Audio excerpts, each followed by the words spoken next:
মোহামেডানের হয়ে ডিপিএল-এর ম্যাচ খেলতে সাভার বিকেএসপি মাঠে অল্প সময়ের মধ্যেই দুইবার হার্ট অ্যাটাকের শিকার হয়েছেন বাংলাদেশের সাবেক ক্রিকেটার তামিম ইকবাল।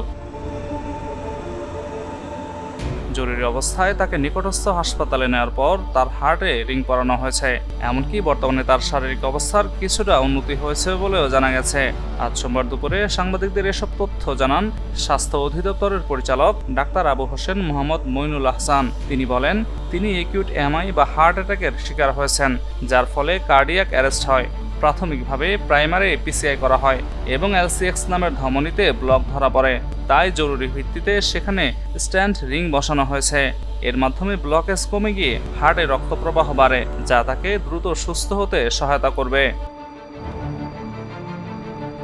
তিনি আরো বলেন, প্রথমে হাসপাতালে আসার পর তিনি ছেড়ে চলে যান, কিন্তু পরে আবার কার্ডিয়াক অ্যারেস্ট হলে তিনি পুনরায় ভর্তি হন। তাকে 15 মিনিট ধরে সিপিআর দেওয়া হয়। তিনি তখন অত্যন্ত সংকটাপন্ন অবস্থায় ছিলেন এবং বর্তমানে সিসিইউতে আছেন।